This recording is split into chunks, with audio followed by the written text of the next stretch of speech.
How about now? Hopefully that fixed the problem. I will be explaining the technical challenge in just a moment. Well, let me know. Okay, cool.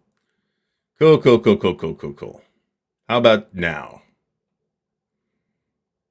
Okay, sounds like it's working now. So I'll discuss all this in a minute. I want to get through the show intro first. So we are talking about 3-player war games this evening. That is games, in this case, that are good with 3 players rather than necessarily having been designed exclusively for 3 players. That is a broader category than we might otherwise have, because when it came time to brainstorm war games that are designed for 3 players, I came up with a grand total of 2. So we're going to talk about that tonight. We are drinking the very last of the Glendronach 12-year-old, bottled at 43%. It is tapped. In fact, there was so little left that I should have drank it last week, and I might have to open up something else. Not open up something, but everything's open right now. All right, so before we get started, though, let's everybody remember to like the video, give me that thumbs up. It does help out with the algorithm and all that. Subscribe to the channel. If you want to leave a comment on the video, if you're watching this after the fact, that also helps with the algorithm. And a big shout out, of course, not only to everybody who comes out every week, but to the patrons of Ardwulf's Lair, without whom we would not be able to keep doing this, and to our good friends at Noble Knight Games. So big shout out to Noble Knight and to our official sponsor of the Counterclipping Show and to our patrons. We had a big Patreon week this week. Garrison Venn stepped up to Hero. Jonathan Austin has joined at Swordsman. Sean Sullivan has joined at Hero. And Okonomichiaki has joined at Warrior. So thank all of you. And no, I have not updated the ticker. So that is the one thing that I forgot to do. But I did remember to get a fresh link for the Ardwulf's Lair Discord server. So love to see this, Mike, actually. That sounds like a great idea. I loved this game back in the day. Before we go any further, though, let's say hello to Bill Simone, Board Gaming Geezer. Carl Fung is here. Carl, I got something coming up that you might be relevant to you. Charles Latora, Chewbacca the Wokey, Craig Alexander, Dale Brady, Daniel Silverthorne, Danny Seckery, Dave Poirier, David Imperato, David Zell, Douglas Bird, Drew Detterer is here. Drew, thanks for stopping by. EL, Eric Goebel, Half-Ass Gaming. John, thanks for stopping by. Henry Hartman, HON644 New, Iggy Crichtel, the legend himself, Fucko, is here. James Conway, James Whitmer, Jeff Edwards, Jeff T, Jeff Wesovich, Joe Hammond, Joe Okabayashi, John Mogg, John Madison, John MC, John C. from the sunny Philippines, John Clark, Jonathan Dyer, Joseph Caparula, Kyle Harris, Kai Sharp, Lee Grant, Mark McNair, Marty Sample is here, Meandering Mike, Neil Badkey, Panzer Division Lair, Paul Dangle, Paul Sin, Rob Johnson, Rob Taylor, Ryan Huard, Sean Sullivan, thank you so much for, did I mention that? Sean Sullivan is our new patron level hero, so thank you very much, Sean. Stacking Limit is here as our intrepid moderator. Stephen Yansher, welcome to the show. Stephen Rochelle. Stuka Joe is here. Joe, thanks for stopping by. Tim Zales, Todd Cox, Vicky, welcome back to the show. And William Bird. I apologize to anybody that I have missed. That's expensive. But given the number of copies that they print of those, Fabrizio, I will take personal credit for this particular sale since I gave John the opportunity to paw through my copy a few months ago. So you're welcome, Thin Red Line Games. Let's see. And I did miss, YouTube missed Mark Herman. Mark Herman is here. Mark, thanks for stopping by once again, as usual. And of course, we're going to mention Churchill in the course of this conversation as well. So I don't have any industry news, but I got Gary news, which is, there's not that much news, but this is day 28 of no tobacco. Still doing the vaping, still doing the occasional nicotine pouch, meaning when I'm at the office, that's when I'm doing that, because I can do that inconspicuously. And we're doing okay so far. We are doing okay. The wife asked me, are you dipping today, when we were doing some yard work after work got finished? And I was like, no, it's just one of these little nicotine pouches. There's no tobacco in it. So no one has yet been murdered, and I haven't jumped out a 28-story window, so everybody is happy. We are gearing up for the launch of RPG Digest. If you do a search on YouTube for @RPG Digest, it will come up. If somebody really wants a link, I can put one in the chat. But it is looking like late October, early November, something like that. So we'll see when we actually get started. I've got video production has officially begun. at that point. The good news is, in other news, that the wargaming video production situation has resumed. A huge portion of the headache for that was just like the state of the room and the office and stuff like that, and that's one reason why you're getting a different camera angle, because I wasn't going to be able to exactly replicate the old camera angle, so I didn't try. I took the computer into the shop. The shop didn't find anything, so I had to, reset some, update some. The BIOS, I think, is the only thing they actually did, and I am pursuing my own troubleshooting. It has crashed once since I got it back, but in the process of me getting it back, I took the opportunity to clean the office and do cable management, and it now, compared to what it looked like before, now it looks like this. And it's pretty close right now to this exact state. That is the awesome mouse pad that I bought at Origins, and which hasn't been unrolled until like 2 days ago when I got the computer back. So yeah, I am prepared to do this, John. But I decided, in fact, I was going to just bring it home and do the Windows restore with a, new, fresh, completely, nice copy of Windows. But I did, I decided I was going to sit and wait. Interestingly, although the crashes haven't happened, the USB disconnection situation has, which is something I was dealing with before. What I will need to do is to reinstall the USB master driver. I didn't have to use the old mouse pad at all. It's now the travel mouse pad. So, and it is a nice monitor, but I'll tell you what, I would probably prefer to have 3 individual monitors rather than this big thing. It creates a variety of issues and challenges that like doing like split screen for video recording, for example, is easier if I have a separate monitor to do it. And while I could, in principle, plug in another monitor to this thing this thing's pushing a lot of pixels. So, and I mean, I cleaned the keyboard out and everything. So the whole thing is nice. Now, this is an artist's, let me put it back up, I guess. There was an artist at Origins that had some really nice art, and I liked some of it, and I knew I was going to need a new, mouse pad eventually. So this is the one that I went with, thinking that this is kind of thematically aligned with the Pathfinder thing I was working on, which I'm not using that. Joe, I'm still using StreamYard. I might check this out because I wouldn't mind having some alternatives.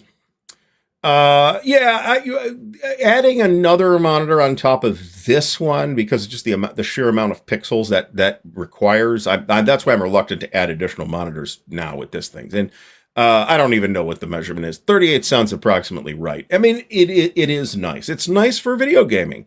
But it is, there are certain games that don't support the ultra wide, like Starfield did not support the ultra wide, even though like the developer interviews at Bethesda showed developers sitting in front of the game running on an ultra wide monitor. They did not ship it with ultra wide monitor support.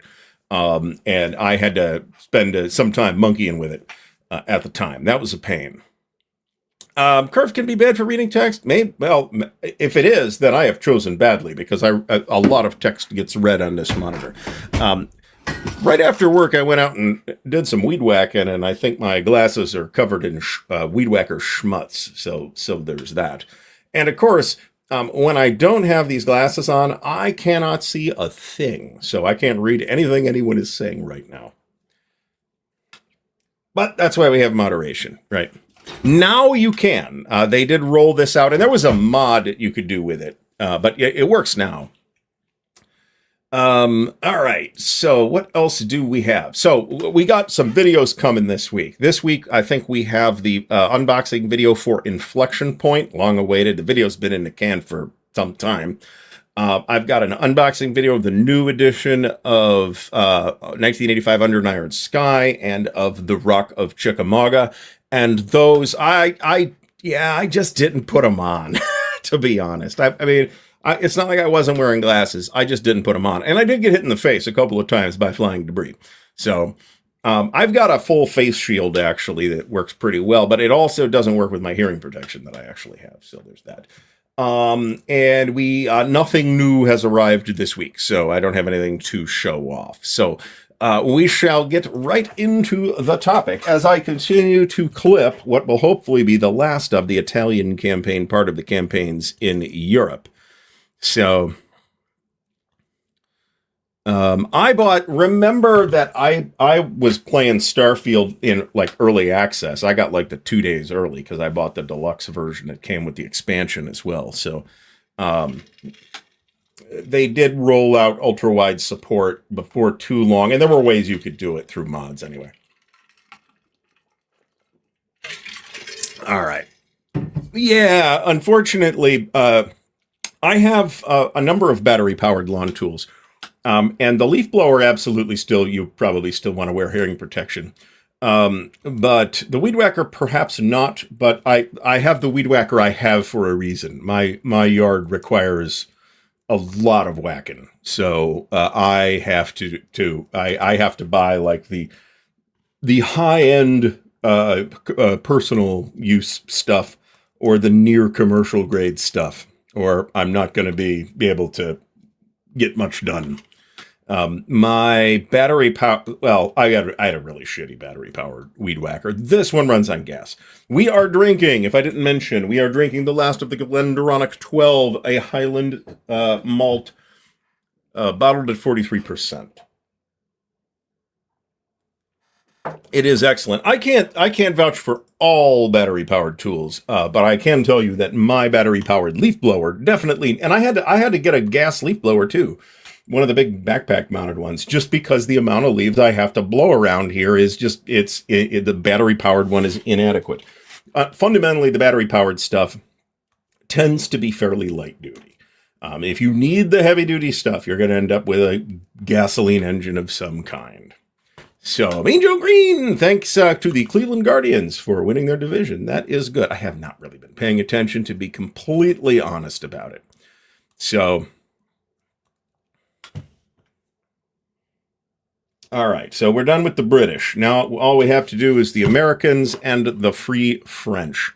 Well, I do like being a homeowner and being able to do whatever I want in the house too. So there's that.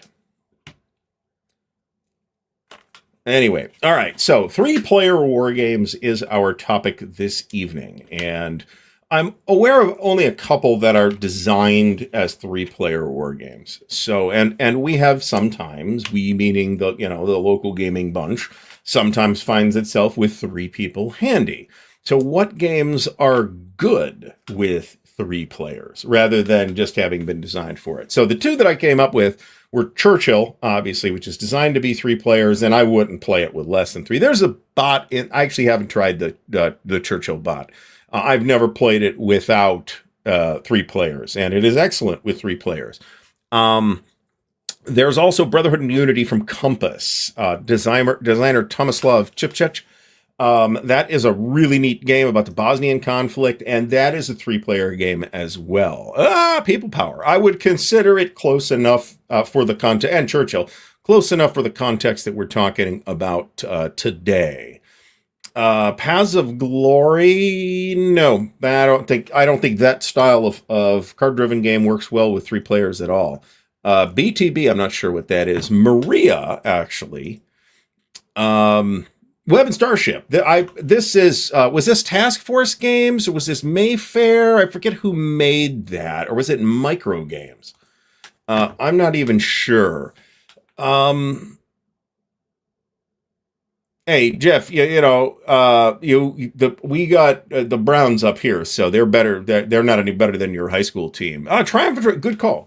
Triumph and Tragedy or Conquest and Consequence, both of which do seat 3 players. You can play them together. I'm not sure how I would split it if I was trying to play them together as one big campaign game. I think what you have is really 2 separate games running in parallel at the same time.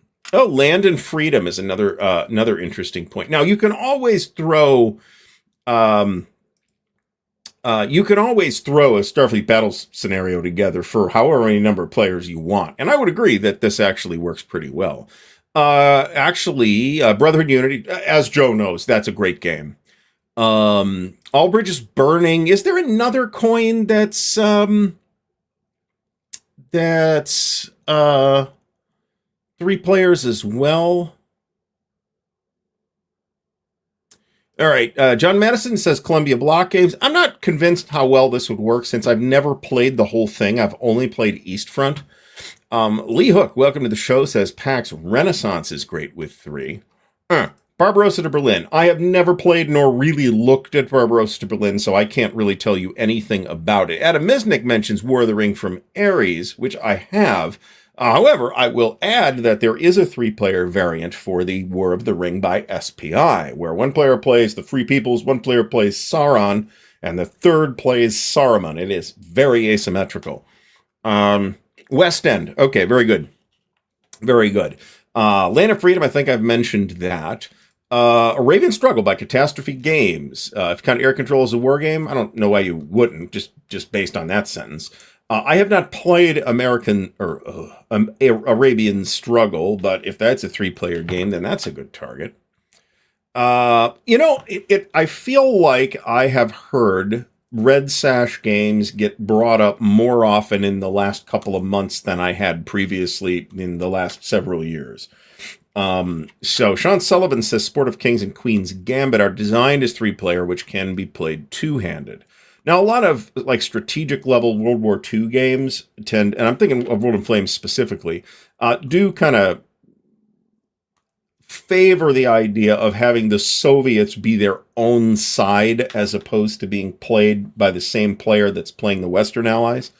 But on the other hand, I also feel like in the case of World in Flames specifically, that Allied player is going to just have way too much to do.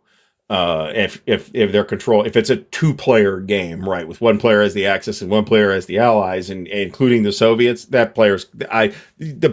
progress of play in that is just going to be glacial. You can do it, and if that's not a concern, then you're fine. But if you're trying to play it at a convention or something like that, you're on the clock. Drew Detterer says Normandy 44 would be okay splitting the Allies, and I have done that actually. I have also split the Allies in Holland 44, where we had 1 player and Marty was in this game actually. 1 player played the airborne Allies, the other player played 30 Corps, and 1 player played the Germans, and that worked. We had kind of a numbskull was one of the players, but he was playing the Allies or the airborne, and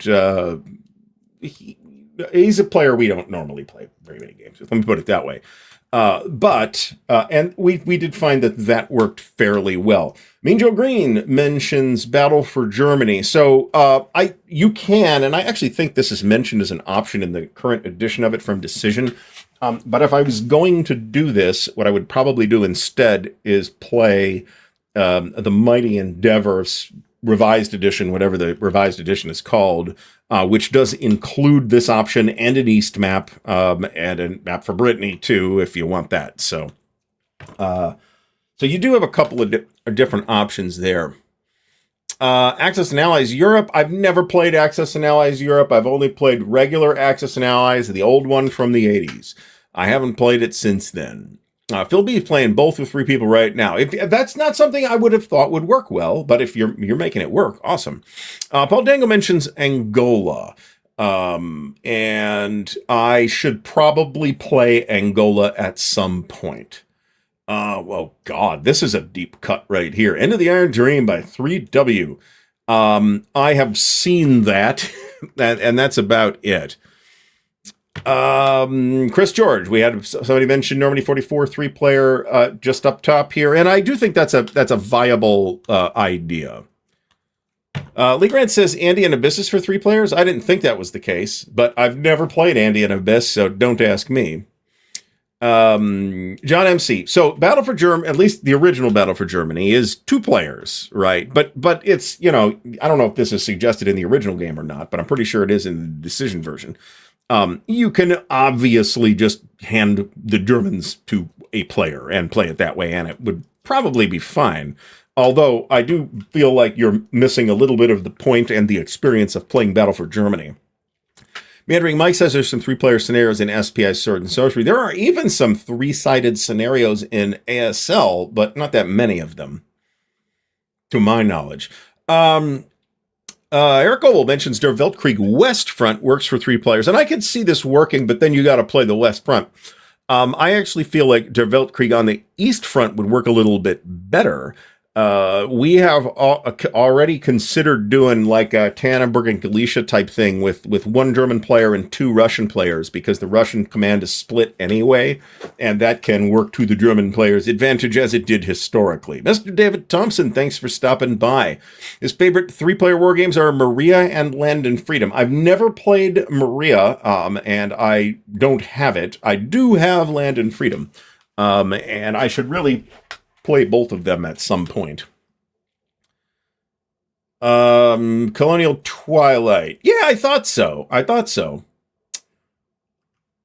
Columbia Games Napoleon plays well with 3, although designed for 2. I can kind of see this working. So typically in a Waterloo game, right? You can in principle, if you're not familiar with the battle, you can say, well, okay, here you play the British, you play the French, and I'll play the Prussians, and then the Prussian player is going to sit around with his thumb in his ass for several hours while he waits for the Prussians to arrive. However, Columbia Games Napoleon is an operational game. That's much less of a consideration. So this is actually a very good idea. There are, for Space Empires 4X, there are a million different scenarios for every conceivable configuration of players. Chewbacca says, Successors by Berg and Simonich. I do think that it is almost entirely a Mark Simonich design, with a couple ideas that were liberated with Richard Berg's authorization. But it's supposed to be a very good game. I would almost certainly like it. It is a fundamentally multiplayer game. I think those are harder to get going than just a 2-sided game. But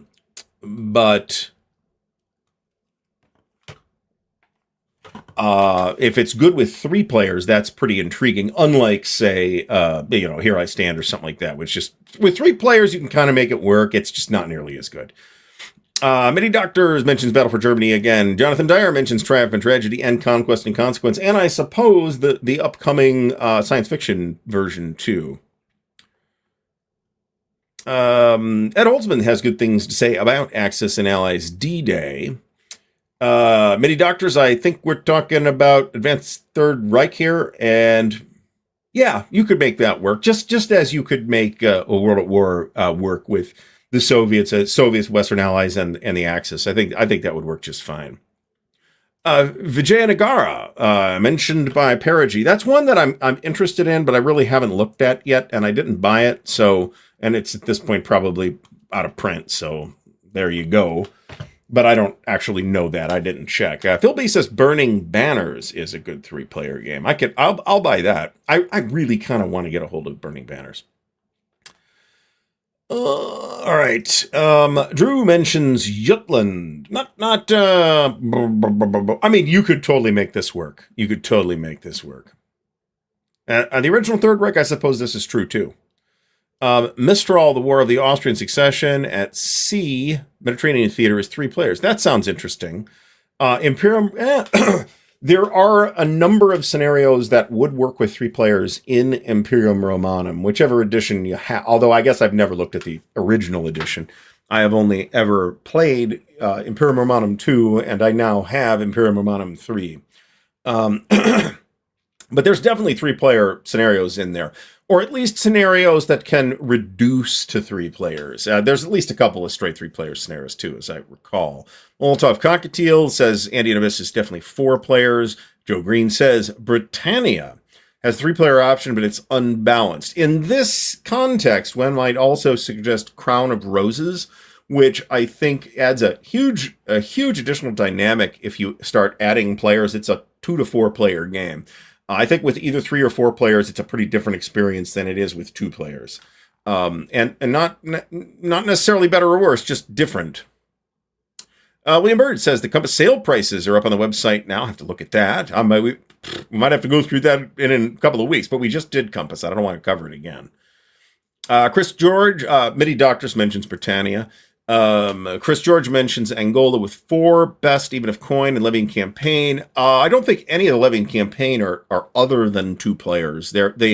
One or more of them might be splittable, but I haven't logged enough hours into levying campaign to tell you if that makes any sense or not. Albridge is Burning, we did mention. Normandy campaign game. So we did already mention Normandy 44, which I think is a viable way to split that. You could easily do the Battle for Normandy with 3 players. However, I'd really rather have 4, because then you're giving all of the Germans to 1 player, and there will eventually be quite a lot of Germans on the map. Stephen Rochelle mentions GMT's Cataclysm. I have played it once, and I didn't care for it, but it has not struck out yet. So I am willing to give it a shot, and it is a game that I am on paper. It sounds like will be something I like. I just didn't like it when I played it. So. Drew mentions, if you want to mess with someone and play any game of Breitenfeld and give them the Saxons, I'm not sure I've even seen that. I think this is correct. I think there is a 3-player version. Again, Conquistador is set up for 4 players, but there is a 3-player option. Totaler Krieg. Yeah, this is actually a really good call. There's a couple of different ways to do this. So you've got some kind of 2 halves of the Totaler Krieg experience, or the Axis Empire's experience is how we'll call it now. You've got the war in Europe and the war in the Pacific. And you can easily play the war in Europe with 3 players. That is harder to do with the Pacific because, just frankly, unless something unusual happens, the Soviets are going to spend a lot of time sitting around. So what that ends up meaning is that if you are going to play just Europe, you're all set. You play Western Allies, Germans, Soviet, or Axis, and Soviets. You are good to go. On the other hand, if you want to add the Pacific, then you're probably going to end up adding 2 players. You're going to add a player to play Japan, and you're going to add a player to play the Western Allies in the Pacific. And then you just hand the Soviets in the Pacific to the Soviet player. And there's 1 Soviet player across both maps. That will give you 5 players total. We have thought this through. So this was a thing we were actually considering at one point for Winterfest. Pretty sure this is true, but it's been a long time. And Colin Flanagan mentions the Dune board game. So if I assume we're talking about the old Isle on Hill Dune that's been redone by Gale Force 9. When people say Dune the board game, that's the one that I think of, even though I've got both of them. I'm not sure would be that good of a game with 3 players. I'm not sure it wouldn't work, but I'm not sure it would work. I really think you do want 5-6 players. Is it top out at 6? I think it's 6 players maximum. I think. Andrew Cook says that the sci-fi triumphant tragedy, which is called, I forget what it's called, but it's sci-fi triumphant tragedy, which I think sounds like a fantastic idea, to be honest. Has up to 4 players. I'm very interested in seeing that. Thank you, Stacking Limit. Everybody, remember to thumbs up the video and subscribe to the channel if you haven't done so already. And there's a bunch of ways to support the channel linked in the video description. We'll talk about that later. Joe Perez mentions the old 1970s GRW. I think we probably mean GDW here. Pearl Harbor has a 3-player option. I got a buddy who owns that game. That game, I have never owned it. I have never really looked at it. I want to say that Compass is redoing it, but it's not particularly difficult to get the old GDW version, if you don't mind graphics from 1980 or whenever it was. But that, I think, did have a 3-player variant, and I'm actually interested in checking that game out, to be honest. And start another vote for Starfleet Battles here. And again, that worked completely fine. Or Fed and Empire, there's 3 Empire scenarios for Fed and Empire too. There are just an insane number of scenarios for both games, Starfleet Battles and Federation and Empire. Conquistador mentioned once again. Midi Doctors mentions Imperium Romanum. And again, there's a bunch of scenarios that are three. There's like, I don't know, 50 scenarios in there. Birth of America, 1775, 1754, and 1812, and 878 Vikings. So the only one of these that I have played is 1775, which is a 4-player game, as I recall, but I do kind of feel like you could play it with 3 people. For what it's worth, it's kind of a Wario, if that makes any sense. That is totally not a real word, I just made it up. But it is a war game with Euro mechanics, and I thought it played pretty well. There's a digital version, I've got that too. But it feels, without knowing really much about the Vikings game at all, even though that sounds like something I would like, I could easily see getting 3 players in 1775, or 2 players, to be honest. Molotov asks if Compass is reprinting The Last Gamble. I would hope so, but we will see. I could probably find out if I remember to ask. Many Doctors mentions that monster games in general can be multiplayer, but 3 players. Well, see, that's the thing with a monster game. So, in principle, okay, I can split a monster game however I like. This sounds perfectly reasonable, but also, am I handing one player too much like actual workload, right? So I could play an OCS game, and we've done this, right, where we play, the Soviets. And we usually do it this way because we usually split the Soviets before the Germans if we have 3 players, because there's just usually more Soviet pieces on the map. So the Soviet player gets their turn done in an hour, and the German turn takes 3 hours, right? Because it's all on one person. So you do have to be cognizant of the workload you're assigning people as well. Alicia, Danny Seckery mentioned, and somebody else mentioned one of the Alicia games, Upthread as well, where you can this has a very natural split, where you've got this Gaulish stronghold that's occupied by the Gauls. The Romans lay siege to it, and then a huge Gallic army comes and shows up, and the Romans build their own fortifications on the outside, so you've got like the Gauls in the center, the Romans besieging them, and then the big Gaulish army besieging the Romans. And you could split that inside-outside very easily. But there are more Gauls outside, so you got to kind of think about the workload balance and not just the command balance as well. William Aarons, welcome back to the show. Many Doctors mentions Invasion America, which I have not played. Adam Misnick, Adam Misnick mentions Holland 44, which we've also mentioned already, and I've done that. This is exactly how we did it.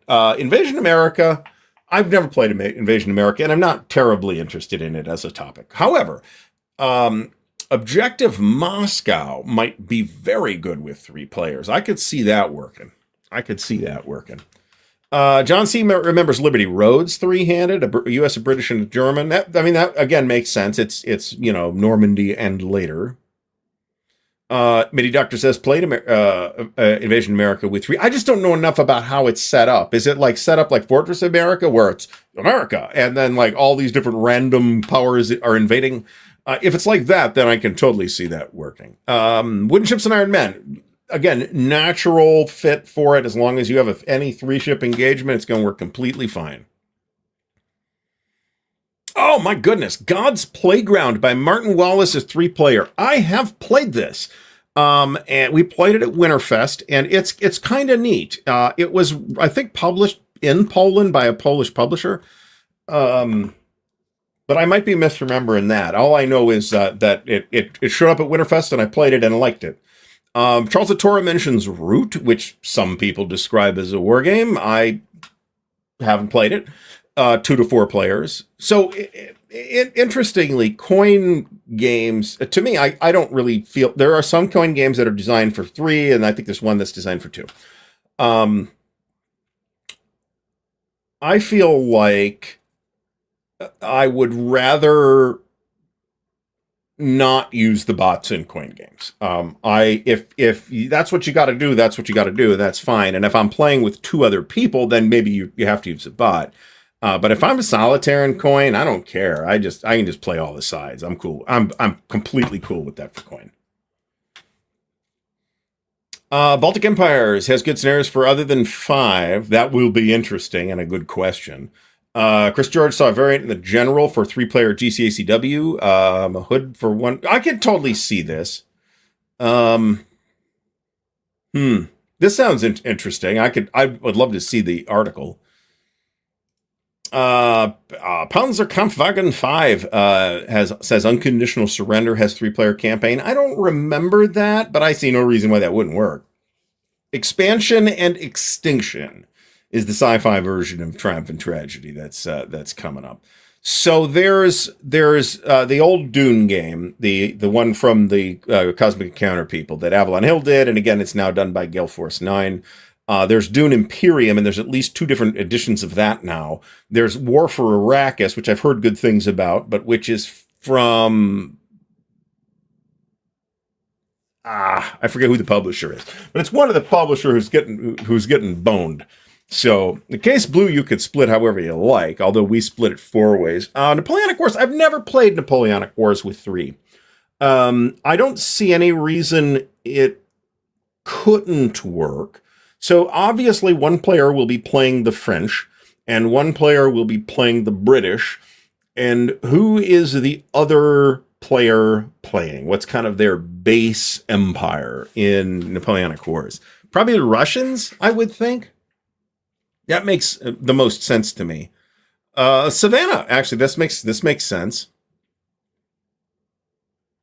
This is kind of the classic problem in any game that covers all of World War II in Europe is what is if there is a Soviet player that isn't playing controlling anything else, what are you doing as that Soviet player until you get invaded, or are you invading? Is that an option? Certainly something that can happen in World in Flames, although there are you've got to meet certain criteria to do it in World in Flames.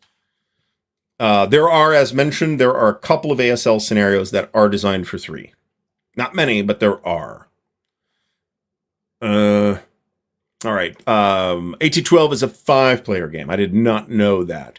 Paul Dangle mentions Napoleon's Last Gamble with 3, and this actually completely works because, again, if you, assuming you're not playing the battle scenario where the Prussians are going to have to wait to show up, but in this case, it's a few turns, right, as opposed to like a couple of days. But if you're playing like the big campaign, then yeah, the Prussians will have stuff to do immediately. Sean Sullivan says Last Gamble is listed on sale at Compass for $85 at the moment. Sounds like a pretty good price to me. I am pretty sure this isn't accurate. We may be thinking of something different. But it's not brand new either. It has been sitting there for a little while. I could totally see Leipzig work in the Napoleon at Leipzig working. I assume we're talking about the Library of Napoleonic Battles version of Leipzig. Is there a Campaigns of Napoleon version of Leipzig? Because that might work even better. Kevin Featherly mentions again Battle for Germany. That gets another vote. 3 Kingdoms. Well, there's three kingdoms, so I would assume 3 players would work okay. Marty mentions an MMP Sicily CDG. I think I've heard something about this. I want to say that the Winterfest website is back up now, but okay, I am not sure which version of God's Playground that I have played. It looked like a European production. That's all I remember. I don't remember what the publisher's name was on the box or anything like that. So, Half-Ass Gaming says Risk was pretty lame with only 3 players. Yeah, but it's Risk. I mean, how good's it gonna get, really? All right. Iggy Crictal again mentions Web and Starship. This has been mentioned a couple of times, which I'm very proud that it has, because I'd call it a little bit obscure at this point. Burma OCS is great. Burma's one of the ones I have not played. I can totally believe that, though. And we have split Sicily before.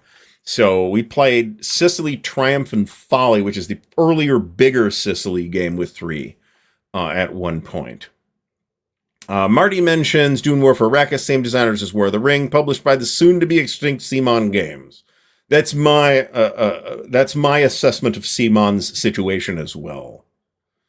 Alliance. Yeah, I think you could make this work. I'd really have to try it. We played it with a full table. I'd have to think a little harder about this. Panzer Division Lair mentions SPI's Sorcerer, which I do have. Dune House Secrets. I don't know anything about this. Is this its own thing, or is this an expansion for one of the other games? I'm not sure if Friedrich has been mentioned, Ross, but Maria has multiple times. Diplomacy with 3 players. That sounds like a rotten idea to me. That's a great way to end up with somebody's gonna get butthurt at the end, as if that wasn't a factor in any diplomacy game already.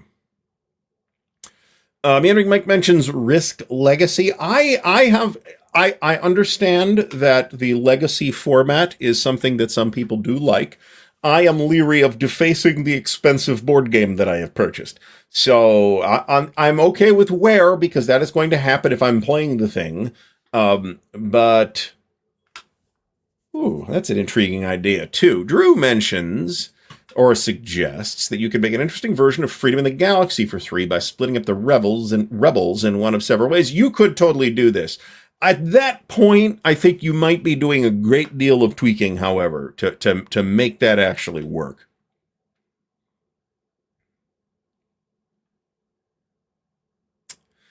In general, so you might think that, thinking about it, we split, when we played on to Richmond 2 years ago, this would have been in 2024, I think, when we played On to Richmond, we had 3 players, and we found that On to Richmond worked pretty well in that respect. Battle Above the Clouds, for very similar reasons, would also work like that. I could think of other examples as well. Gettysburg, not so much, because you kind of got Lee and Meade, and that's kind of it. So you'd have to kind of figure something out. It's a little easier to do that in some of the other campaigns. PZKW5 says Clash of Monarchs works well with 3. I've never played that either. Soldier Kings.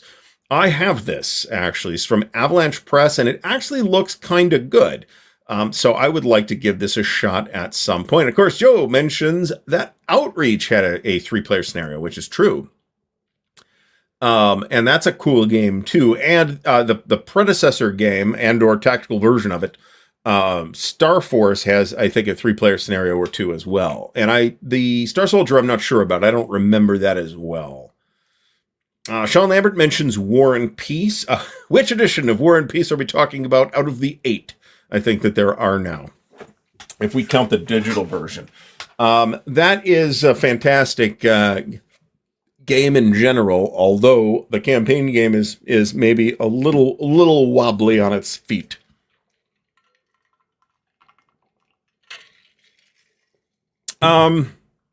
HUN644, not a war game, but and it is co-op, says Plum Island Horror, which is supposed to be fabulous anyway.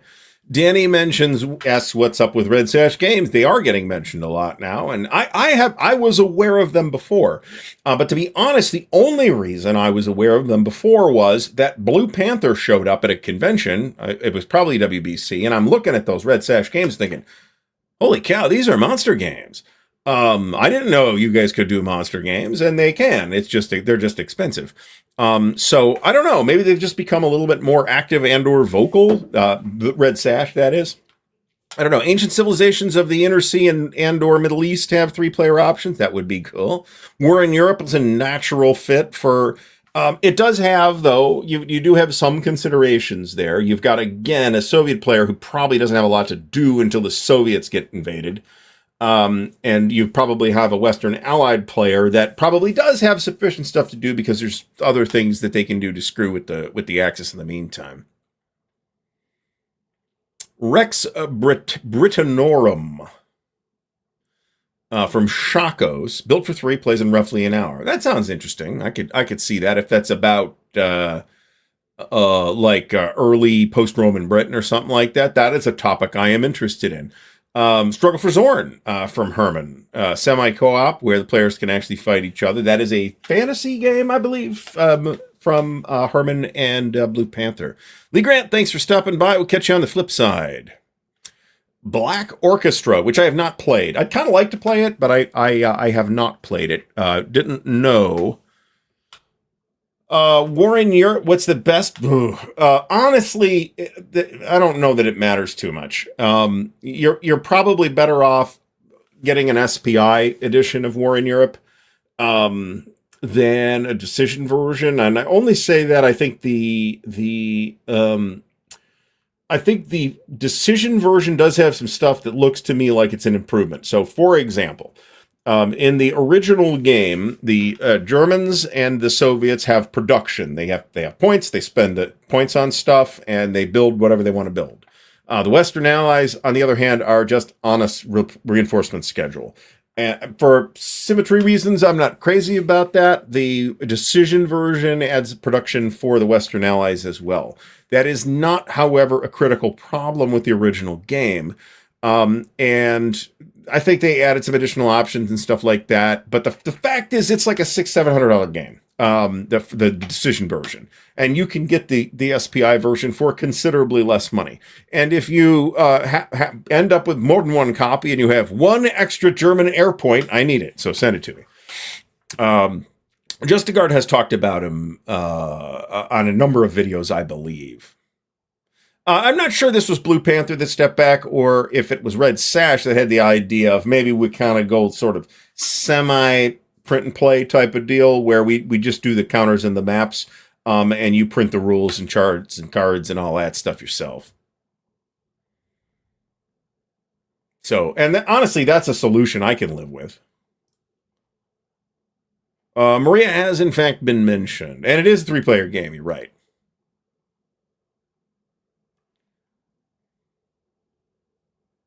Well, there's also the SPI Plot to Assassinate Hitler, which I wouldn't mind playing. Stuka Joe's got some video on that. You know what? If I had to print my own rule book, that doesn't bother me particularly. I have a couple options. You could take it up to Kinko's or Office Max or whatever you got and have them do it and just, hey, here's a thumb drive with the file, or however you give them the file. I want this spiral bound and put some covers on it or whatever you want, and they'll just do it. And it'll be, I don't know, $20-25, something like that, depending on the size of the book. I, on the other hand, have a laser printer and good paper and a comb binding machine, so I can actually do it myself at home. So there's that. And I bought the cheapest available comb binding machine. So if you put too much paper in it, you'll break it. I'd have to think about this. Okay, we got a PZKW5 mentioned Space Empires 4X, which is a good choice. There's plenty of 3-player scenarios in that. Jonathan Dyer mentions Plains Indian Wars, which I have played and which I liked quite a bit. Yeah,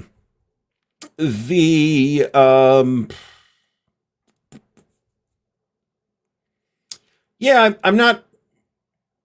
You could do it this way. You could do it this way with one player playing both of the Native American factions. I could see that. Midi Doctors mentions Barlev, which I cannot speak to at all. Churchill was the first game mentioned. Like cards, like decks of cards. I don't want to deal with that either, but there are options for that. You can order your own cards through DriveThru or GameCrafter or whatever. I am pretty sure this was a 2-sided game where the Germans and the Japanese are fighting over India. I think that was the premise of Tomorrow the World, but Ty has done this topic more than once, so I might be thinking of something else. There is a Vicksburg operational. There's 2 actually that I can think of. One is Mississippi Fortress from Clash of Arms. It's an area movement game with a lot of hidden information. The other is the GCACW game Thunder on the Mississippi, which is the Vicksburg campaign. And I think you could split. That's one that you could split pretty easily. All right, well, somebody subscribed, so thank you, whoever that was that just subscribed. I don't have that notice coming up anymore because I had to rebuild everything. I wouldn't agree with Mike Reed on this. I think it is fine with 3 players. With 6 players is where Here I Stand really shines, though. Prussia, Prussia's a proxy. So is this actually how it works? Like I said, I've never tried to do this with Napoleonic Wars. 1 player plays Russia and Austria. But Prussia is Prussia's basically a minor that you could bring in on your side. And I was going to actually mention this, and Carl beat me to it. But Valley of Tears, and presumably any other game on the 1973 Arab-Israeli War would also work like this because you've got 2 fronts. So the way I would do this in Valley of Tears in particular, this is the only game on the topic I have, so I am saying in this context, is basically you have the Israeli player and the Syrian player playing on the Syria map.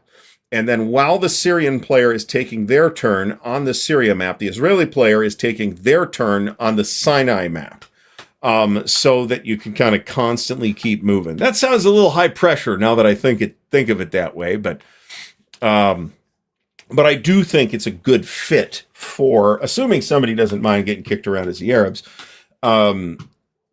I do think it's a good fit for 3 players. Darren Leveloff, thanks for stopping by. His favorite 3-player games are Conquistador, The Brotherhood and Unity, and Triumph and Tragedy, all of which we have, in fact, mentioned here. So I have tremendously fondness for Conquistador. As flawed as it is, I have a lot of fondness for it. Meandering Mike mentions Italia from Phalanx. I've seen this game. It didn't look chewy enough for me. So I passed on it, which may have been an error on my part. I don't know. Oh, so I am not sure that I can necessarily vouch for freedom with 3 players. However, this is an outstanding game that I think lots of people should play. And I wish this got more attention. This is a brilliant game. There are 2 different games called Freedom. One is about the Underground Railroad. That's the one that Kevin is talking about here. That's the one from Academy Games. And then there's another game about the Greek War of Independence, which has some generic fantasy cover, and you'd never know it was a historical game, which is supposed to be good, but it does not have good branding. Well, you can always split an ASL scenario, right? If you're like, okay, there's a lot of Soviets or whoever in this, let's just split the Soviets. You could totally do that. That totally works.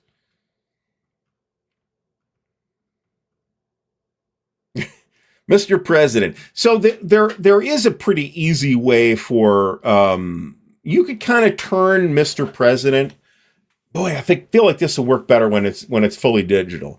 With Mr. President, you could like have the whole cabinet. You could have like the president, and then you could have like the Secretary of Defense, Secretary of State, and whoever the other 2 positions are, the two other main positions in the game, and basically run it as a 5-player game. Like a co-op game. And I think that could be pretty cool. I'm not sure you'd have enough to do. Maybe it would move super slow. I don't know. It's worth a shot. Molotov Cocktail, Bill, I agree with you on this game completely. I've been talking this game up since I played it 10 years ago, 12 years ago, something like that.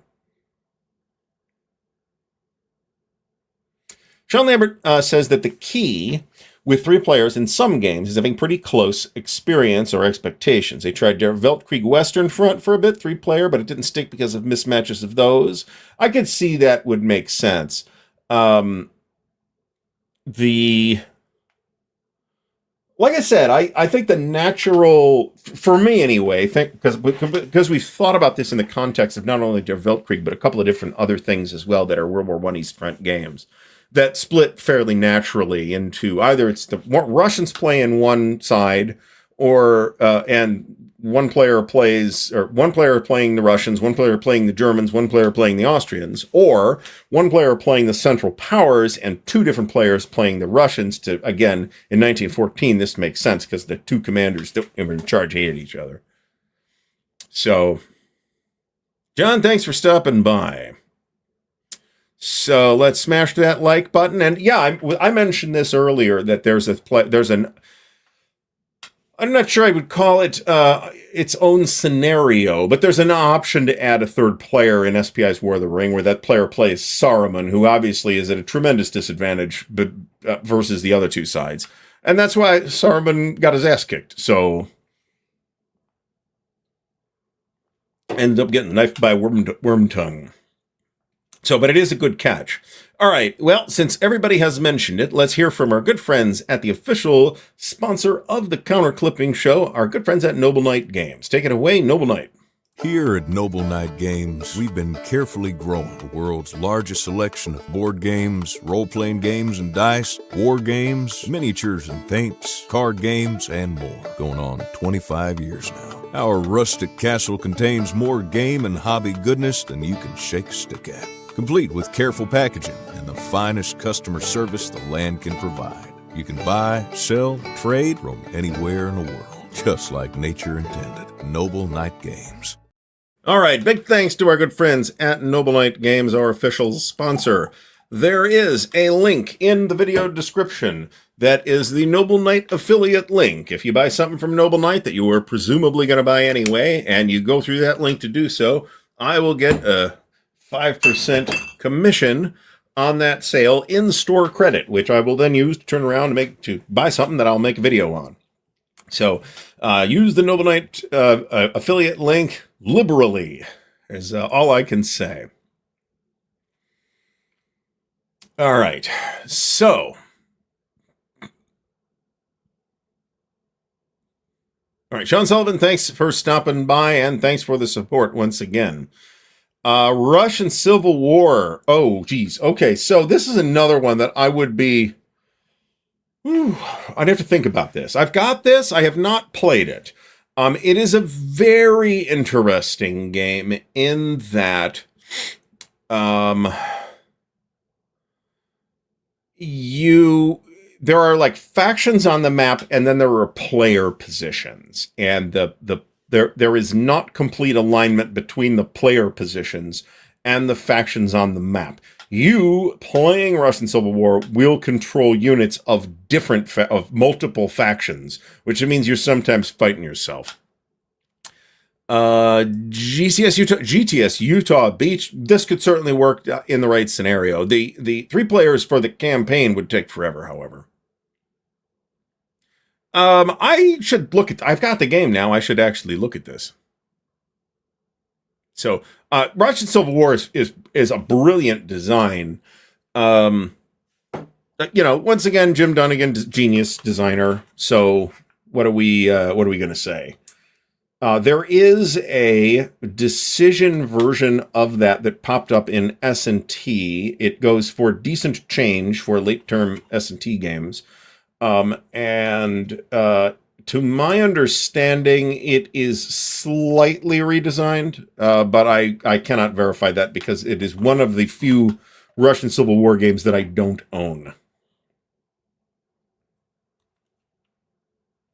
And speaking of Russian Civil War, this is a topic that you would think would be very friendly to different numbers of players. But other than Russian Civil War, I'm not sure I can think of that many examples. Certainly, Triumph of Chaos is set up as a 2-player game, a 2-sided game. If you could split Paths of Glory, it plays in a way that's pretty similar to Paths of Glory. It's that kind of card-driven game. So I could totally see how that would work. Animisnik says it works just as well with 3 players as it does with 6. That's kind of awesome, actually. Stacking Limit.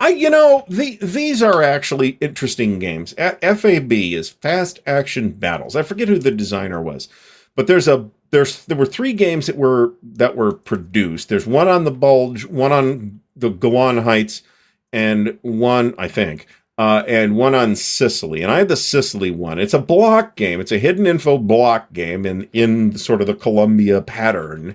But like GMT's other game, one of the other games that kind of does this same idea, which is, what's the game I'm thinking of?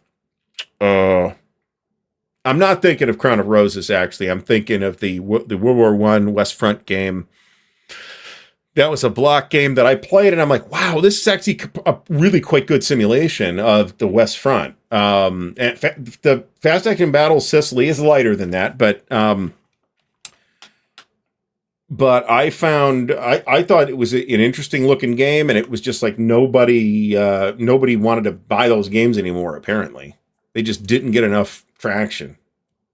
Oh dear, Eric Goebel's cat snuck in, and now there's counters everywhere. That's the reason I close the door when the counters are out. I have made some, we'll talk about this when I wrap the topic up here, which might not be too much longer.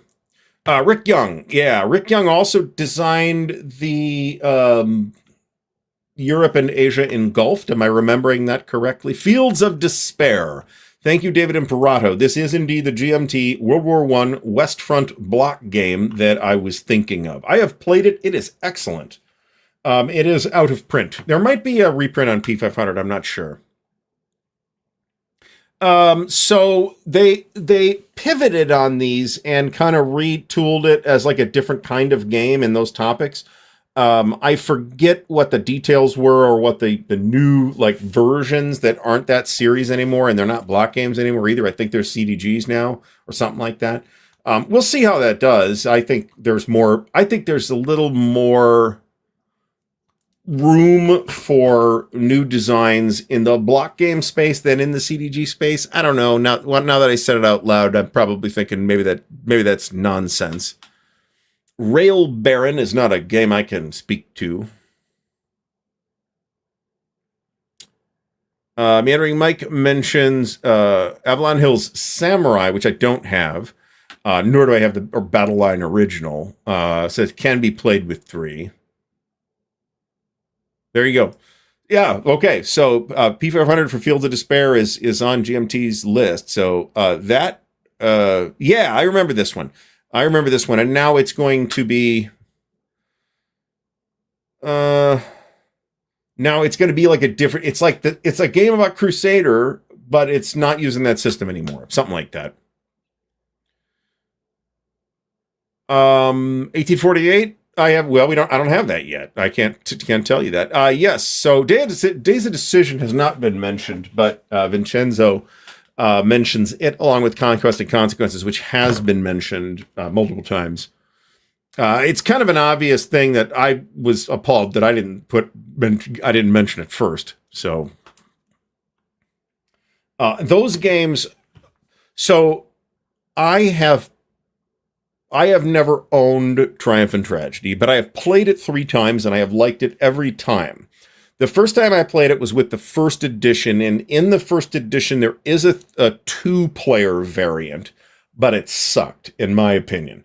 I think they may have done something to make it suck less in subsequent printings of Triumph and Tragedy, but you'll have to talk to somebody who actually owns the game. I'm just happy to play it whenever the opportunity comes up. Darren Leveloff mentions Manifest Destiny and Age of Renaissance. That actually makes a lot of sense.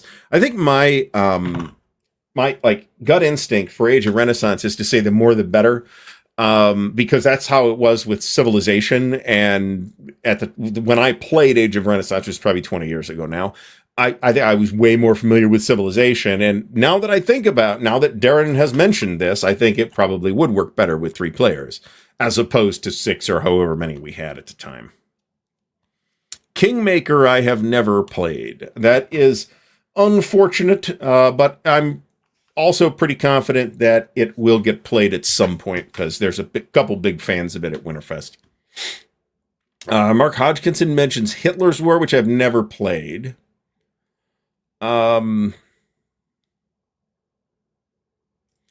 Graffiti Albion says Avalon Hill Samurai is referencing James Clavell's Shogun. I mean, I don't doubt that that's true. But that I wonder now about the timing of the release of the Battle Line original anyway, and the release of the Richard Chamberlain-led miniseries that was on network TV all those years ago, which did make a big splash.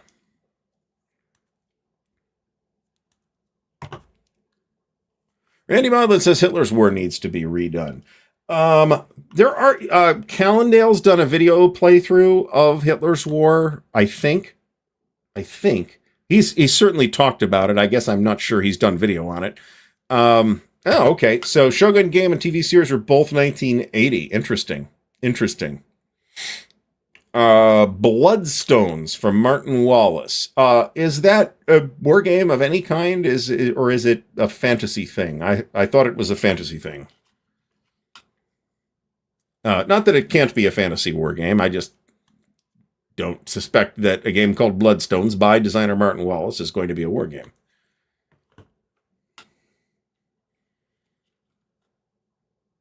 Darren says that it's easy to start a game of Kingmaker and harder to finish.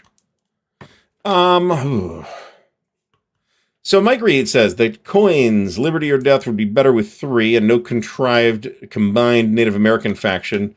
The bot works best for that. I think there are some. I like Liberty or Death a lot, actually. I think it's a lot of fun to play.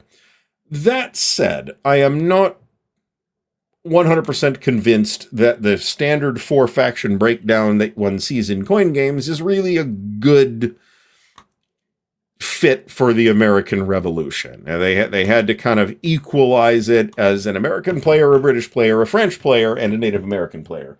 And I'm not positive that makes a ton of sense. And I've also talked to some people who say they find it very easy to win with the natives. So, if that, I cannot vouch for that. But I have played Liberty Death a couple times, and I think it's a fantastic game.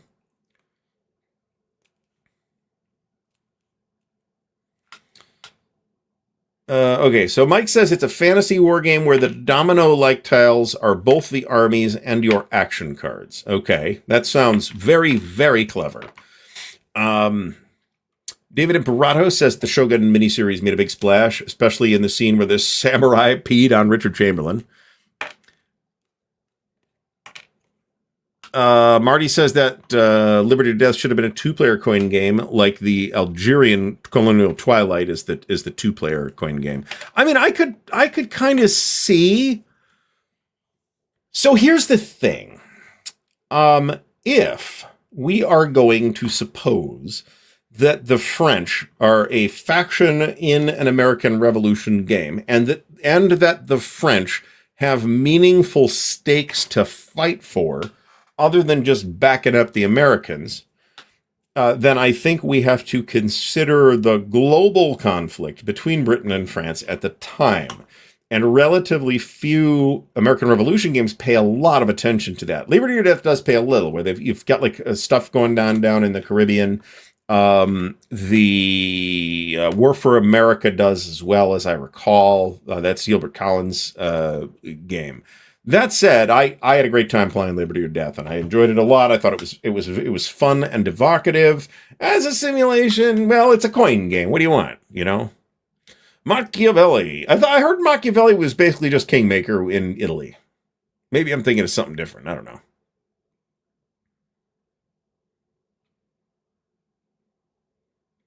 And of course, yeah, it does. As one of the sort of set piece wars that can happen, one of those wars is the American War of Independence. And in which Imperial Struggle, the two sides are the British and the French. So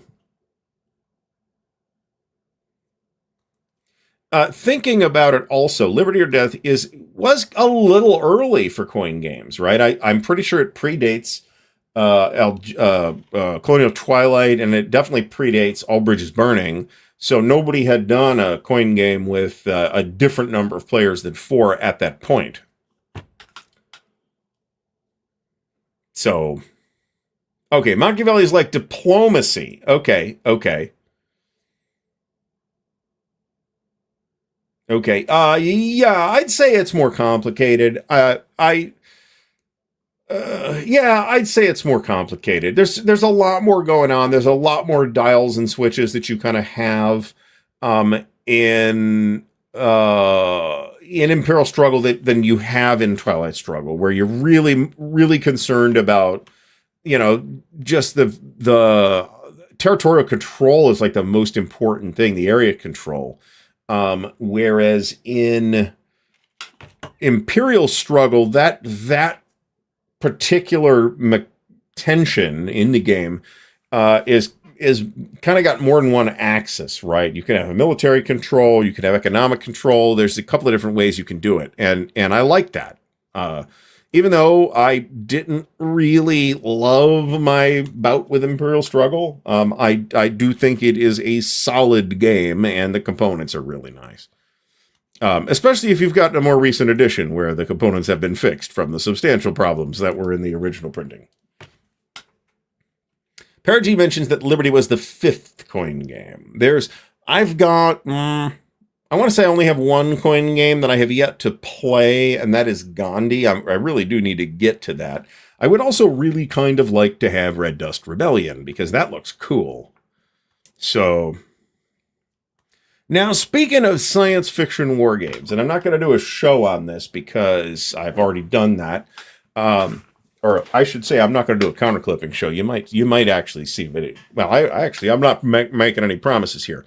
But I did find a place to set up 5th Frontier War on the table in the game room behind me. So we may see something with that. Marty says that the problems, you could fix it with a Sharpie. But yeah, then I guess I don't care. I don't need to sell it anyway. So it's a bummer. But it's not necessarily a crisis either. You can fix your shit by hand. You totally can. Quartermaster General Cold War is best at 3 players with Meandering Mike says. So that is interesting because the news that's relevant to Carl is that I have a video on Inflection Point coming out on Thursday. That was the news for Carl. Now, I have not played any of the other Quartermaster Generals. I've only played the World War II original. I like Quartermaster General. It's like Risk, but with a clearer idea of strategy in the design itself. So I have heard good things about the World War I, and I've heard good things about the Cold War I. I don't know enough about the Cold War I to really comment on it, however. Well, I don't disagree with this either. I mean, it is a really nice looking map, and the pieces are really nice looking too. And it is a bummer that you had to put a fucking sticker on it. So, Carl, that unboxing video has been in the can for, since whenever MMP was nice enough to ship it to me. And I just, a variety of obstacles got in the way of doing editing. I edited 3 videos today. So we have 3 weeks worth of unboxing videos, and there may be more because there's more to there's more videos that need editing. Let me put it that way.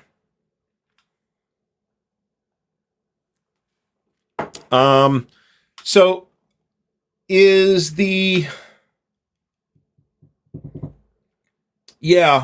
I would agree. Well, I would certainly agree with the World War II one. I'll vouch for that. I think it's better. It's more engaging, and it moves faster if you have 6 players in the World War II one. So, and hell, I gotta play Inflection Point too. I'm not sure when that's gonna happen. I am at this time leaning towards. I don't know that this is the consensus, but I am at this time leaning towards BCS for Winterfest in, actually, I was going to say February. I think it starts in January this next year. It moved by a week to accommodate another event at the new location, which will enable Winterfest to have a much larger root space. So, all right. Mike Reed has narrowed his coins back down to Colonial Twilight, Fire in the Lake plus expansions. I really like Fire in the Lake too. Randy Maudlin is starting the Cheer River right now, which is fantastic. And hell, BCS Solo is great too. So, all right. Molotov Cocktail says that he saw an MMP's video. I take this means the podcast. I don't know. I have not been listening to the podcast. That some didn't like the name Inflection Point. I don't know. I don't have. Did I not have a did I have a problem with that? I don't think so. I don't know that it necessarily that it necessarily puts the topic front and center. But then again, wargaming as a hobby is like 75 years old now, or close to it, and a lot of the good titles have been used already. So what are you going to call it? So Panzer shit. What's the Panzer battle? Panzer Battles was the SCS game on the Cheer River actions. So okay, so yeah, it's the podcast. I should catch up on the podcast. So yeah, there's other personal news. Since we're wrapping it. Mo from Mo's Game Table is here. Since we're wrapping that up, Market Garden BCS. I think that Market Garden is gonna work so friggin' well in BCS. So I am just thrilled whenever. I know it's not next in the line, but whenever it's ready to come out, will be delighted to give them money for it. So, this is true. This is absolutely true.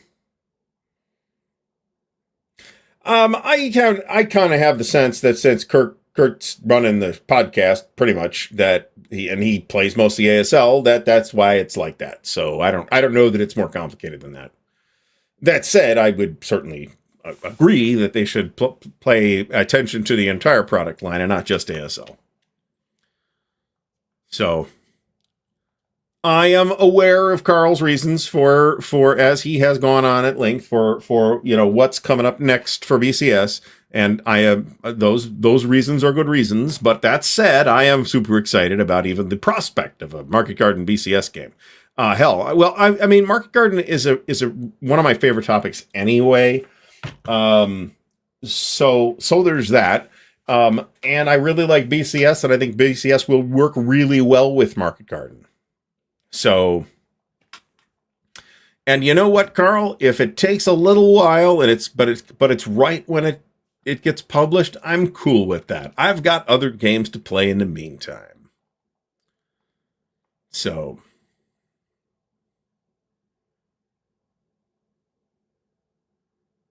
oh, this sounds fantastic.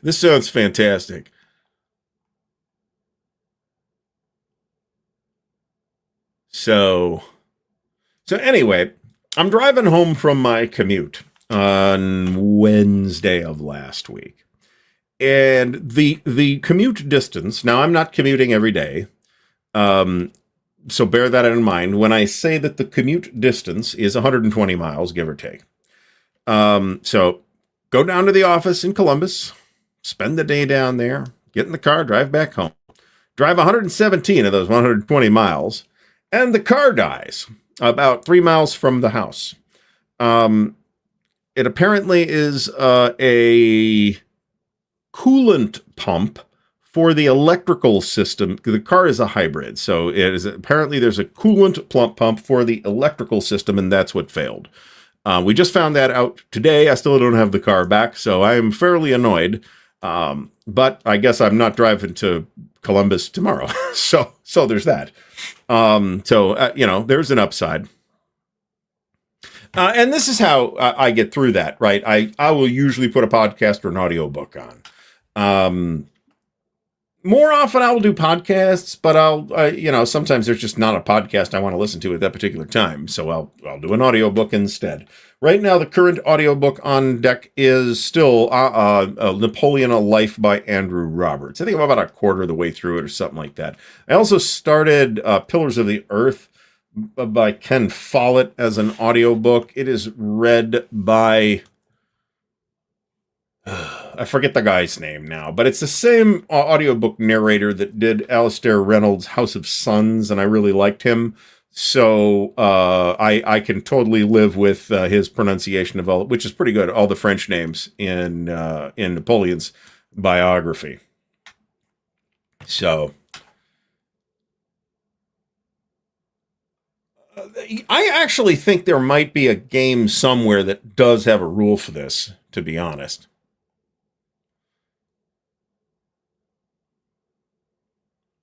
I'm not super invested in. I did actually pick up Larry McMurtry's Comanche Moon, which is one of the follow-ons to Lonesome Dove too, because it was like $1.99 in Kindle. So, oh, excellent. Yeah, I've listened to the History of Rome and Revolutions in the course of several years of commuting. Let's put it that way. And I did stop listening. So after what's his name finished, Mike Duncan finished History of Rome, he went and did Revolutions.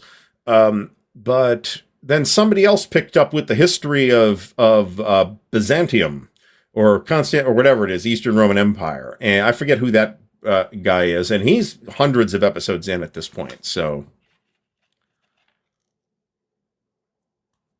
excellent. Perigi says that this channel got him into the history of. So you're welcome, Dan.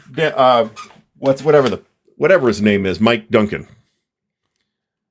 So huge sale on Steam. Well, maybe we have to look at this. How about that? I did reinstall Steam. There we go. Let's see what my wish list looks like. Oh my. All right, let's take a brief diversion here, folks, to see what Artie's Steam wish list looks like.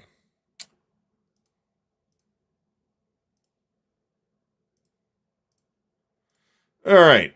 I always sort this in order of most discount. So, Paranoia Happiness is mandatory. That's tempting. War on the Sea. That looks interesting. Crusader Kings 3 I haven't picked up yet. This Expanse Telltale series looks pretty good. ICBM looks cool, but there's other games like that I already have, so. I leave the house at about 6 in the morning, so I usually don't have really any traffic to speak of until the last half an hour of the commute. Here's Root, $5.99 on sale for 60% off right now. Napoleon's Eagles. This is from Paradox.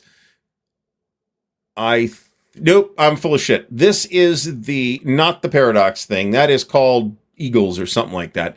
This is War and Peace. The War and Peace digital version. I do need this at some point. Rule the Waves 3. Am I missing anything interesting here? Yes, I am, actually. Blocks, Julius Caesar, and Blocks, Richard III. These are the digital adaptations of those two games from Columbia Games. Those are on sale for a very reasonable price at this point. Nuclear War Simulator, that sounds fun. Civ 7, I'm not buying it at anything resembling that price. Second Front, which a lot of people have called a 6 Days in Fallujah. I may look at that. Yeah, the video game people are definitely going to trademark the name of their game. That's going to happen. We'll look at 6 Days in Fallujah in a second. Space Corp, that's up there. Rebel Fury, haven't picked that up yet, but that's on sale. No retreat. Wait a minute.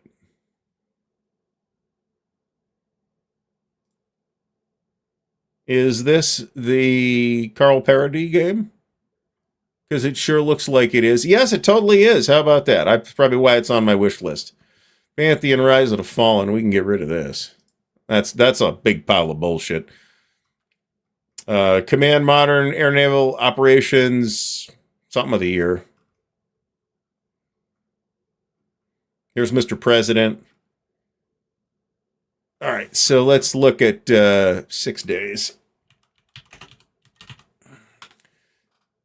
6 Days in Fallujah. So is this a play solo with an AI fire team or co-op online, intensely realistic first-person tactical shooter based on true stories from one of this century's toughest urban battles? This sounds like it might be pretty cool, actually. So, yeah, look at that. Now, I'd have to look and see exactly where this is, and of course, I got this done. The game I was thinking of it's under strategy paradox, though, is March of the Eagles, which is a Napoleonic game kind of based on the EU3 engine, as far as I can tell. So, all right, everybody should get Arete. Absolutely. Excellent. I got it. This is a video. I have it. Lock and Load sent it to me. It's in the shrink wrap. The table has been fucked for many months. So and it is not totally clean now, but it is usable now. So I actually do have to get off my ass and do the unboxing video of that as well. So, all right, we are about 10 counters away from being finished clipping this friggin' thing that I have clipped for 4 consecutive shows. And the reason for that, of course, is that I am not doing any clipping off this show. So if you are wondering why I'm still clipping this thing instead of ASL, that's why. What I really need to do is find a TV show to watch that my wife will not watch, and watch that down here, clipping counters. That's when I get stuff done. We've been watching stuff together lately. We watched The Mandalorian together. It started out okay. It has its moments throughout, but it I don't know. And we're watching Ahsoka now, which is only 8 episodes, so it's not too bad. And there's like cool stuff that I know happens in it that I want to see. But boy, the writing is not great. It is just the dialogue is just nails on a chalkboard. It is bad. But then again, if I'm going to do what I'm inclined to do, which is compare it to Andor, then I think that is probably not doing Ahsoka any favors. It's certainly it's okay. So, Mr. President is Windows only, but they're apparently going to do a Mac version. Okay, cool.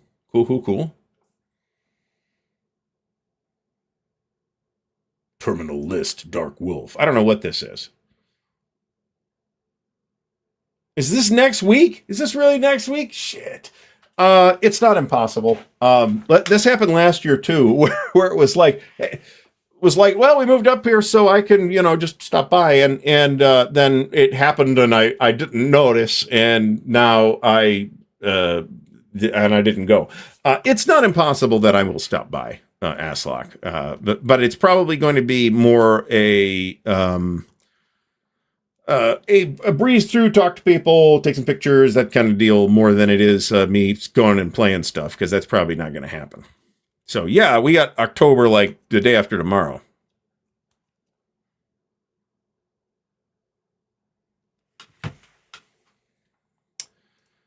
So Bill says that what sucks for Windows is you can't release a game unless you have a Mac. On a Mac, you can use an emulator to compile for Windows. Isn't this a Mac limitation, though? What have I seen Taylor Kitsch in? I have seen Taylor Kitsch in 2 things. I guess he was very good in Friday Night Lights, but I didn't watch that. What I did see him in is Season 2 of True Detective, which I think everybody agrees is the weakest season of True Detective, although I didn't think it was bad. I just didn't think it was as good as the first season. That's a fair statement. But I also saw him in John Carter, where I did not like him. So I did not think he was a great choice for the role. But to be fair, we have to talk about the writing as well.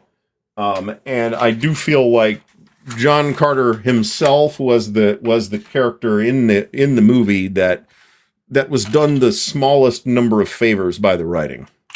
And I didn't think the writing was that bad in other respects. He didn't sell me on that. Maybe it's the writing, maybe it's him, I don't know.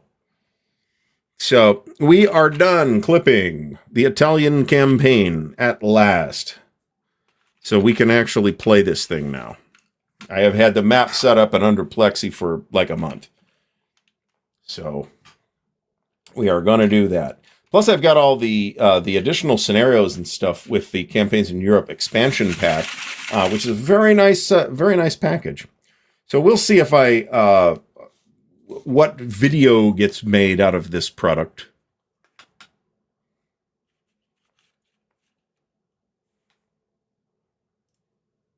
Okay, Apple forces you to use a Mac to compile for Mac. As far as I think honestly, Bill, I think you told me this. Otherwise, I would not have necessarily known, because I am not A, writing software, and B, working on a Mac at all. So let's see here. We've got. Now, the trick here is I'm going to need to get these counters into all the counters into 2 or possibly 3 trays. And I am, at this point, at least, using GMT trays. Just because that's what I have handy at the moment. And it will probably prove to be fine. But that's one game. So I can compactify this, I think. And so there's 4 games in the series. I can normally get 1 full counter sheet in half of a GMT tray. So if that works out, cool, we're good to go. But then I've got all the expansion counters to deal with as well. So I've never felt like I have a lot of time to watch television, but if I'm clipping counters, then I will watch television. So I can't argue with this. Everything sucks. So you know what sucks? Tendonitis. That's what sucks. I've had tendonitis in my left elbow for, I don't know, 30 years. And now it has hit my right elbow, and I had an episode a couple days ago, and it's like, oh, wow, this hurts. Jesus Christ. So, played a little bit of, the tray dividers help tremendously. In order for me to really get the tray dividers back in business, I really need to get the 3D printer running, however, and I don't appear to be there's just a bunch of higher priorities right now than for me to fix the 3D printer. One of those priorities is video making, so there's that.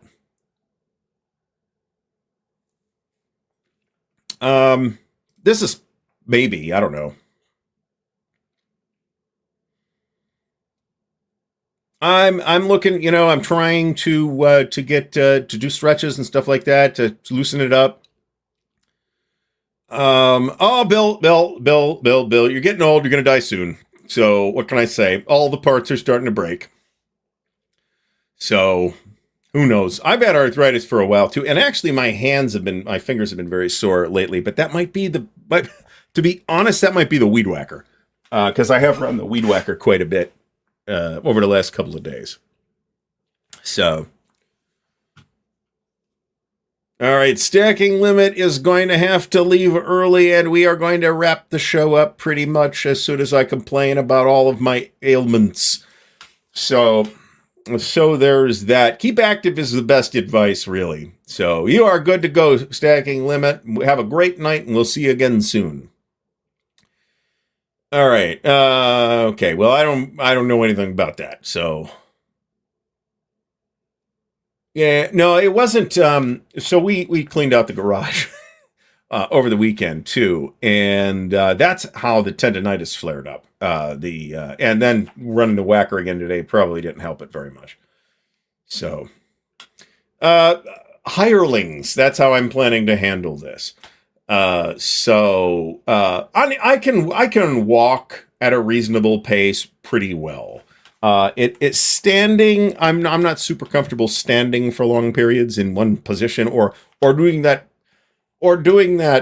escort walk that you do when you're in the store with the wife and you really want to be done, but she's not. So you're just kind of step in every couple of seconds as you wander slowly through the aisles at Target or wherever it was. And I'm not that's just standing in my opinion.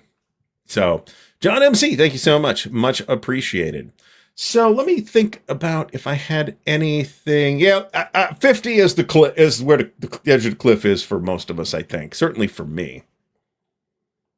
That's a good call. I have always historically, even when I was doing working out as in going to the gym every day, I was not great at stretching, and you really should do the stretching. That's one of the reasons why I couldn't do curls, because of tendonitis in the left arm. So I have done this. Sometimes there isn't that, it's not that kind of store. If it is that kind of store, then yes, I absolutely do. And sometimes the store will be the store that's not for me, but they will kindly have provided a chair for me to sit in. And I appreciate it when we go to those kinds of stores. Sometimes there's even a television playing the football game. I can live with that. I can watch football. I don't mind.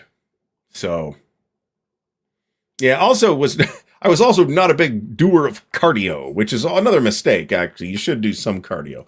Not to burn calories. It's actually not the best way to do that, but to just do cardio, to make your cardiovascular system stronger. And as you get older, that makes a bigger and bigger difference, I find. I get, hey, they have those. Some of them do, but most of them don't. They did not do champagne. Give me a Guinness or something like that. I don't even like champagne. Who drinks champagne? That stuff's, it's like alcoholic soda that tastes like nothing. I've had this happen. I'd have to do math, and I'm not doing math. I've been to something like Origins, something like 30 times. There were 2 years that I missed. 1 year, it was because I was working for Delphi at the time, and Delphi sent me to Mexico, so I was out of the country while Origins was going on. The other occasion was in about 2011. That sounds approximately correct. 2011, 2012, something like that, was when my back was so bad I couldn't move around. I didn't have mobility. I was in horrific pain all the time, and I was pounding 16 ibuprofens a day, which you are not supposed to do. Don't do that. Finally, massage finally broke it loose. Then after many months of being almost bedridden, but I didn't have time to like sit around. I just had to suck it up and keep moving. I didn't miss work for it, didn't miss school for it. I was going to school at the time.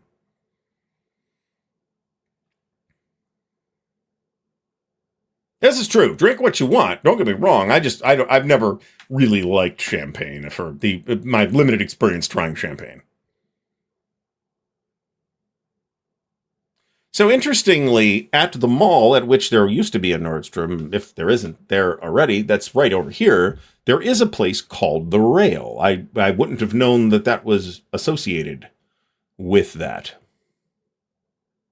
Yeah, I get this too. My back is a lot better than it was back in 2011 or 2012. Let me put it that way. I went to the doctor and they thought I had scoliosis. I was bent that badly. So people should drink the booze that they like and drink it the way they drink it. If you want to buy Macallan 25-year-old and put friggin' soda in it, you paid for it. I'm not going to do that, but it's your booze. You do what you want with it. And it's your money to spend on whatever booze you want. So this elbow is pretty tight right now, to be completely honest. All right.